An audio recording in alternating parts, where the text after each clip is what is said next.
Good Monday morning, everyone, and welcome into today's daily Bible reading for June the 5th. Today we are reading together uh, Deuteronomy chapter 31, which contains the final words of Moses, the final words not just 31, but 31 and 32.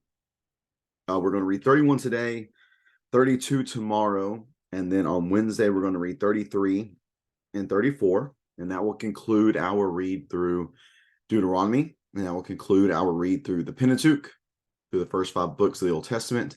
And we will be starting a read through Joshua on Thursday. Hope you'll be able to finish out Deuteronomy with us and join us for our read on Thursday.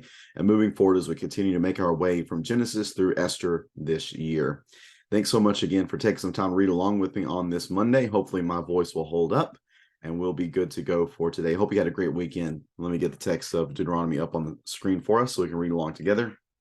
Here in Deuteronomy chapter 31, again, these are the beginning. It's going to sound kind of weird, but these are the beginnings of the last words that are recorded for us from Moses to the people. So let's start reading those here in Deuteronomy 31 and verse number 1.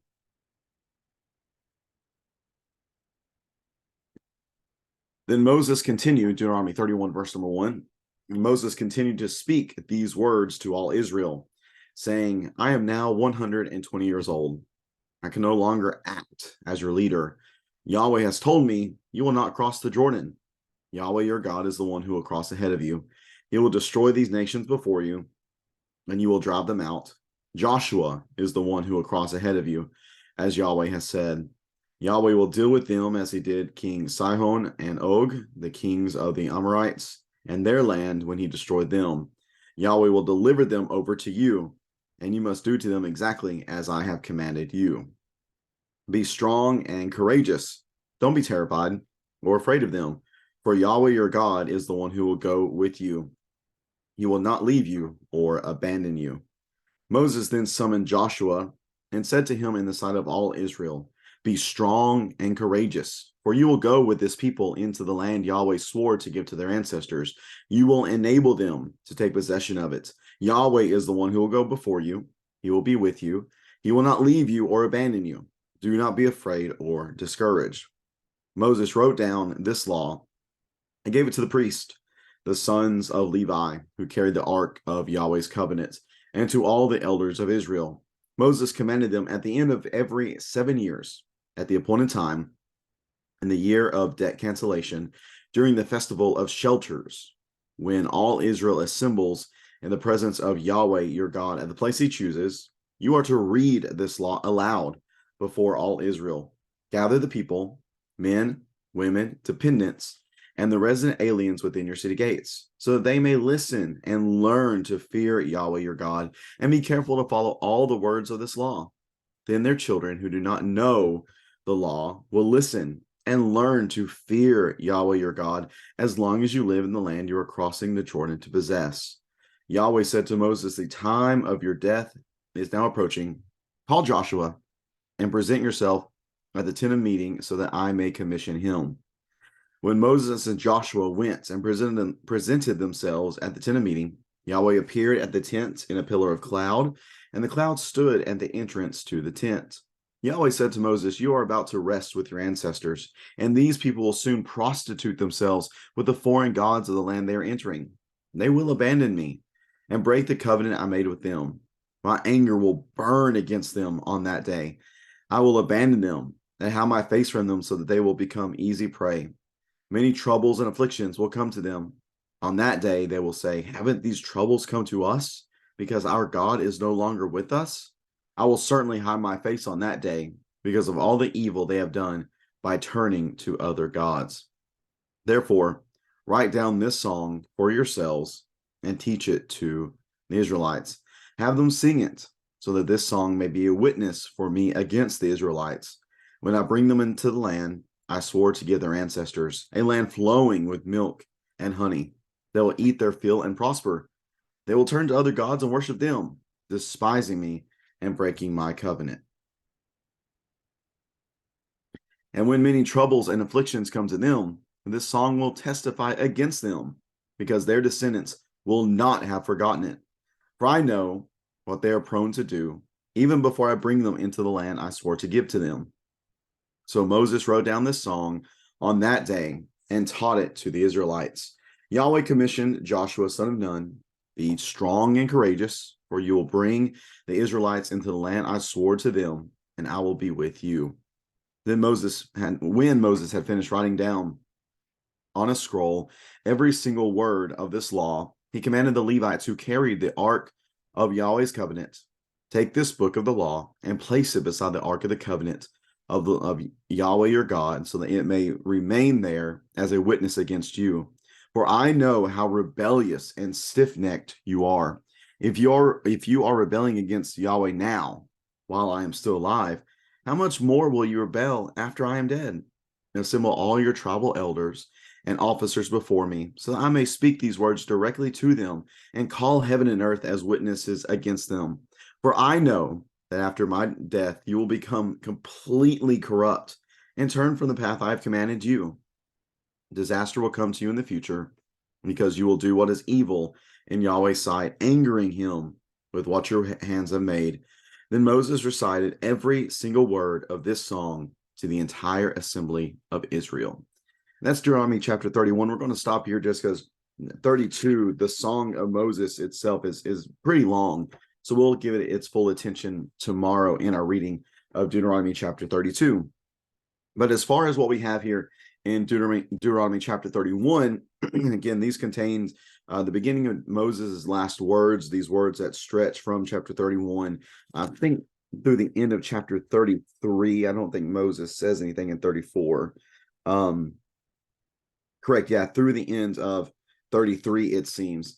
And these words, a lot of it's going to center around the fact that there's going to be a leadership change at this point. And you've got to think about it from the perspective of the Israelites, that the thought of going forward without Moses was probably something very foreign to them. Honestly, it was probably something kind of scary for them, that our leader is no longer going to be with us. How are we going to make it? How can we find success without Moses, who has led us for so long? You know, the very first thing that Moses stresses is the reality that the true leader isn't changing.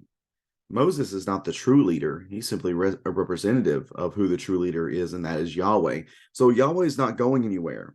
He's not leaving you. He's not being changed. So he is going to continue with you. Yahweh, your God, verse 3, is the one who will cross ahead of you, and he will destroy these nations before you. So he's still going to be there. Now, the one who represents him, the one you look to, is going to change. Joshua is going to be the one who's going to step up and take on this role now. We see that here within the text. And beginning in verse number 7, Moses speaks to Joshua and emphasizes something that is going to be a key theme in the book of Joshua, which is to be strong and courageous. Be strong and courageous, just as he had told the people as a whole. Yahweh will be with you. So he tells Joshua here in this moment, Yahweh will be with you as well. Now, beginning in verse number 9, we're going to see that Moses turns into a scribe himself.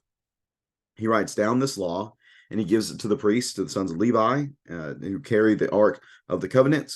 And he told them, basically, this is going to serve as a reminder for you. You're going to use this. It's not just going to be something pretty to look at, but you're actually going to use this every 7 years during the Festival of Shelters, whenever it is the year of debt cancellation. That goes back to Deuteronomy chapter 15. You're going to have a public reading of the law. You're going to remind the people of all these things, the men, the women, the dependents, the resident aliens. They all need to hear this. They all need to not just hear, but they need to listen, and they need to learn to fear Yahweh. You're going to be careful to follow all the words of this law. And then the children who haven't heard it yet, they too will know. They will listen. They will learn to fear, and they will have, hopefully, by that, success within the land. Verse 14, Yahweh speaks to Moses as he's saying, hey, your time is coming near. Call Joshua. You guys present yourselves at the tent of meeting, and we will have this, in a sense, an official handing down of the leadership position. But unfortunately, what we see beginning in verse 16 is that as Yahweh speaks to Moses, he just speaks to them of this coming apostasy, the fact that the people are going to be unfaithful, and that shouldn't surprise us at all. It shouldn't surprise us that they're going to prostitute themselves, that they're going to abandon Yahweh, that they're going to break the covenant. Now later on it says that they're going to turn to other gods, worship these other gods, despise Yahweh, and break his covenant. This shouldn't surprise us because really that's who they've been. They've shown that this is their propensity to reject Yahweh and to go after other gods. But this what they're writing down, what's coming up next in chapter 32, this song that he would write down and this song that he would teach the Israelites, that they would be responsible for singing, it would serve as a witness against them. This would be the "I told you so" type of moment for the people. This is how the people would be abundantly warned. We know that teaching and song, excuse me, is just a very effective tool for mankind as a whole, and especially at this time. Teaching and song certainly was something that would be used a lot, just because they didn't have what we have today with the printing press and stuff, where these written documents can be just made copies of and handed out all over the place. No, they would pass down so much of their teaching through song and orally. This teaching we pass down. Song would certainly be a way to do that. So as they are in the land, having their fill and prospering, they're going to rebel. And when they rebel and when they suffer the troubles and the afflictions for it, this song will testify against them. This song will say, "You knew this was coming. You are without excuse." So Moses wrote down the song on that day. He taught it to the Israelites, and Yahweh commissioned Joshua, son of Nun, again, "Be strong and courageous, for you will lead these people into the land I swore to give them, and I will be with you." Joshua certainly taking on a monumental task. In the sports world, one of the least enviable positions is to be the person who follows the legendary coach or the legendary player. I think a lot about Lady Vol basketball, University of Tennessee Lady Volunteer basketball. After Pat Summitt stepped down and passed away, I can imagine just the burden that it was to be the coach after the legend like Holly Warlick was, and she wasn't very good. And really, maybe part of that was the fact that she was following the legend.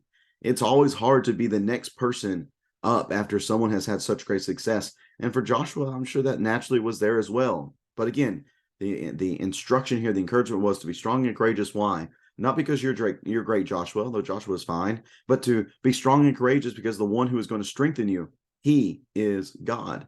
And he will lead you, he will guide you, and he will provide for you. So now in verse number 24, when Moses had finished writing down on a scroll every word of this law, as he is making this copy, which testifies really to the covenant renewal that Israel has entered into and has engaged in, he tells the Levites to take this book of the law, place it beside the ark of the covenant of Yahweh your God, so that it may remain there as a witness against you. Again, for I know, and Moses knows this people, he knows how rebellious and stiff-necked they are. And that if you are rebelling against Yahweh now while I'm still alive, how much more are you going to do so after I'm gone? So assemble all your tribal elders, assemble all the officers before me, and I'm going to speak this word directly to them. I'm going to call heaven and earth as my witness. I'm going to make this legally binding, because I know that after my death, you will become completely corrupt and turn from the path I have commanded you. And just know that disaster is going to come in your future, because you will do evil in Yahweh's sight, angering him with what your hands have made. And then again, verse 30 will say, really begins with the next chapter. It would just be huge to put both these chapters together. So I understand the split here. The split's not good, but I get why they do it and why they did it. Verse 30, though, is going to begin us as we look at the song of Moses tomorrow.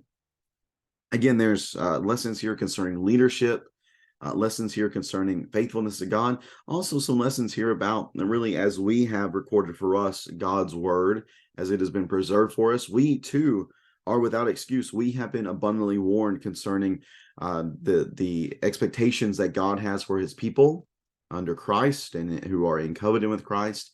And listen, if we don't listen, if we don't obey, if we don't follow that instruction, then we should not be surprised ourselves whenever things do not go well.